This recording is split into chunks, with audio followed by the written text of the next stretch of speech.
네가 소니한테 고함을 쳐? 경기 중 또 손흥민의 고함친 다이어의 해리케인 결국 대폭발. BBC 토트넘 라커룸 해리케인 다이어 공개 저격에 영국 초토화된 진짜 이유. 해리케인의 이적 타격인데 손흥민 떠나는 것도 보라고? 케인은 트로피를 손에 넣길 원한다. 하지만 토트넘 호스퍼에서는 갈증을 해결할 수 없다는 의견이 지배적이다. 케인은 우승 트로피를 들어올릴 수 있다면 떠날 수도 있다는 입장을 내비치기도 했다. 토트넘은 케인과 2024년 6월 계약이 만료되는 상황에서 붙잡기 작전에 돌입했지만 설득할 수 있는 명분이 부족하다는 것이 지배적인 분석이다. 토트넘의 부진으로 다음 시즌 챔피언스리그 출전 희망이 사라졌고 유로파리그 역시 가능성이 적다. 케인 이적설에 탄력이 붙는 이유다.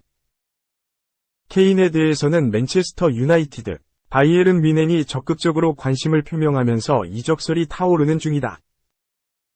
케인이 떠난다면 손흥민 입장에서도 토트넘은 더 이상 비전이 없다고 느껴 떠날 것이라는 의견이 나오는 중이다.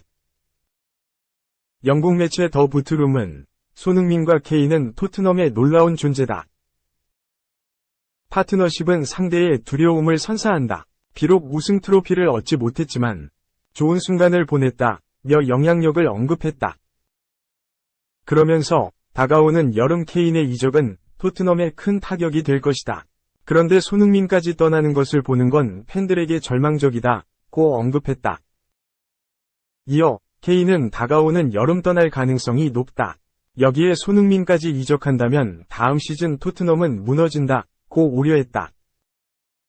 2. 이강인 10번 플러스 손흥민 7번. 토트넘에서 꿈의 듀오 가능할까요? 프리미어리그 B클럽에서 한국인 선수 둘이 7번과 10번을 달고 뛰는 장면이 가능할까? 토트넘 호스퍼에서 이런 일이 생길 수도 있게 됐다. 손흥민 8시즌째 뛰고 있는 가운데 2001년생 천재 미드필더 이강인이 합류할 수 있기 때문이다. 2일 스페인 매체 문도 데포르티보 보도에 따르면 토트넘이 이강인 영입에 관심을 보인 것으로 드러났다. 신문은 마요르카와 이강인의 계약은 2025년에 끝나지만 마요르카는 바이아웃, 이적 보장 최소 이적료, 금액인 3천만 유로, 약 442억 원. 보다 낮은 가격에 올 여름 이강인을 팔 가능성이 있다. 며 아틀레티코 마드리드의 경쟁자로 토트넘이 떠올랐다. 토트넘은 다음 시즌 이강인을 활용하고 싶어한다. 고 보도했다. 아틀레티코 마드리드는 스페인 3대 명문 중 하나로 지난 겨울부터 이강인 올 여름 행선지로 떠오른 곳이다. 하지만 토트넘이란 강한 경쟁자가 나타난 셈이다. 아틀레티코 마드리드 외에 다음 시즌 유럽축구연맹, 우에파, 챔피언스리그 이적이 유력한 급부상한 뉴캐슬 유나이티드를 비롯해 중상위권 에스턴 빌라, 황희찬 소속팀 울버햄프턴, 승격팀 번니 등 프리미어리그 4팀의 러브콜을 받고 있는 이강인에 토트넘까지 데려가겠다고 팔을 걷어붙이고 나선 것이다. 스페인 언론은 이강인의 토트넘행에 손흥민이 도우미가 될 수 있다고 의견을 낸 적이 있다. 이강인이 토트넘에 갈 경우 과거 크리스티안 에릭센처럼 중원과 전방을 오가며 볼을 운반해줄 수 있는 공격형 미드필더로 역할을 톡톡히 할 것으로 기대된다.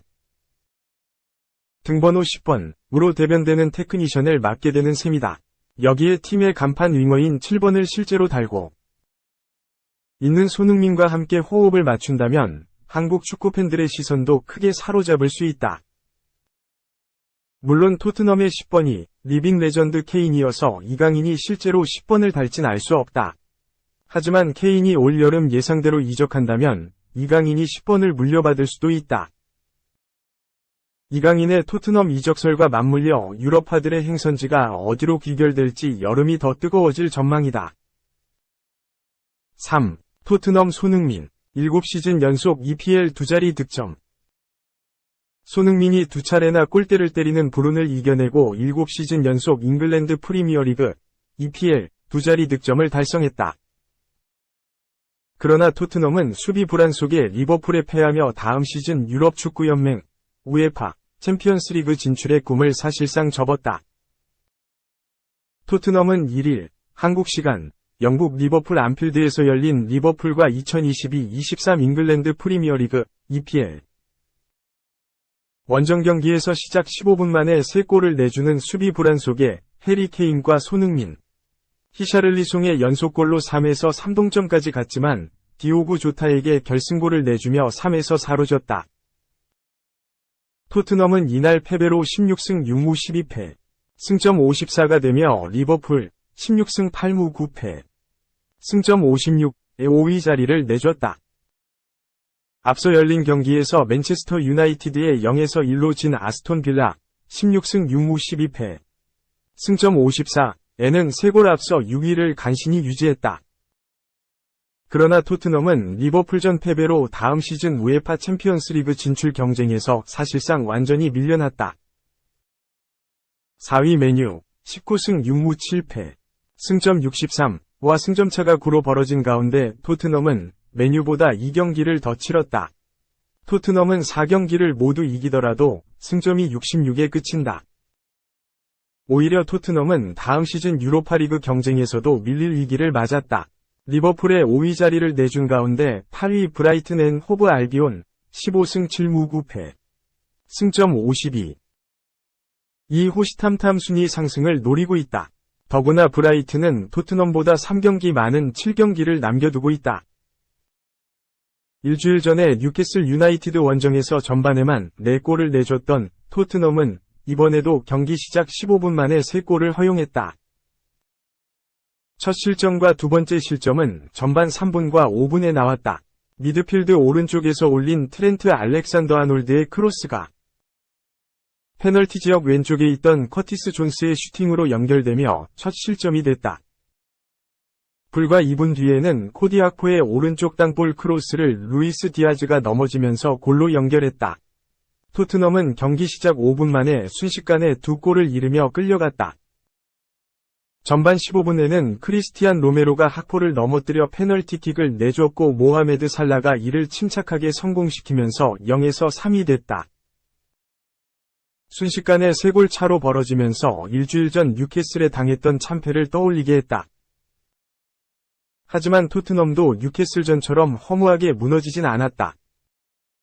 수비 조직력을 재정비하며 리버풀의 파상 공세를 막아냄과 동시에 전반 40분 이반 페리시치의 패스를 받은 해리 케인의 추격골이 나왔다.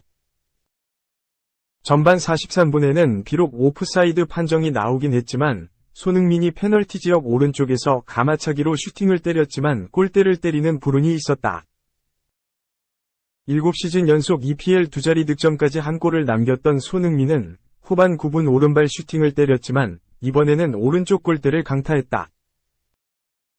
전반에는 오프사이드로 판정됐기에 아쉬울 것이 없었지만 두 번째 장면에서는 손흥민 표정에서 아쉬움이 가득했다. 그러나 끝내 손흥민은 리버풀 수비진의 뒷공간을 완벽하게 뚫어내며 기어이 골을 만들어냈다. 로메로가 내준 패스가 손흥민에게 연결됐다. 손흥민은 리버풀 수비의 뒷공간을 유린하며 단숨에 골키퍼 알리송과 1대1로 맞선 끝에 골을 만들어냈다. 손흥민이 터뜨린 후반 32분 추격골로 한 골 차로 좁혀지자 경기는 손에 땀을 쥐는 접전으로 변했다. 후반 21분 데얀 쿨루셰프스키를 빼고 파페 사르를 넣으며 미드필드를 강화했던 토트넘은 후반 39분 올리버 스킵을 빼고 히샤를리송을 투입하며 다시 공격 삼각편대를 편성, 마지막 공세에 나섰다. 라이언 메이슨 감독 대행은 후반 44분 이반 페리시치와 페드로 포로를 빼고 루카스 모우라와 아르나우트 단주마까지 넣으며 총공세를 펼쳤다. 이 작전은 맞아떨어진 듯했다. 후반 추가 시간 손흥민의 어시스트에 이은 히샤를리송의 골로 극적으로 동점이 됐다. 3골을 잃고 3골을 따라붙은 토트넘의 저력이 발휘되는 순간이었다. 하지만 수비를 대거 빼고 공격수를 넣은 것이 오히려 독이 됐다. 히샤를리송의 골이 나온 지 불과 1분도 되지 않아 조타에게 돌파를 허용하며 골문을 열어주고 말았다. 토트넘은 승점 1점을 챙길 수 있었던 경기에서 마지막 3분여를 버티지 못하고 3에서 4로 무릎을 꿇었다. 4. 와글와글, 손흥민 반칙하자, 무술하네, 인종차별 논란. 영국 방송의 한 베테랑 해설자가 손흥민 선수를 향해 인종차별적인 발언을 해서 논란에 휩싸였습니다. 문제의 발언은 어제 열린 리버풀과 토트넘 경기에서 나왔는데요. 토트넘의 손흥민은 1대3으로 끌려가던 후반전, 상대편 선수의 역습을 막다 손을 쓰는 반칙을 해 옐로 카드를 받았습니다. 그러자 한 스포츠 해설자가 손흥민이 무술을 하고 있다고 비꼬았는데요. 바로 축구팬들의 날 선반응이 이어졌습니다. 모든 동양인을 무술과 연관시키는 발언으로 대표적인 동양인 비하에 해당된다는 건데요. 해설자의 사과까지 요구하고 나섰습니다. 그러자 해당 방송사는 해설자에게 주의를 줬다면서도 악의는 없었다고 해명했는데요. 하지만 많은 누리꾼은 이 해명으론 부족하다며 비난을 이어갔습니다.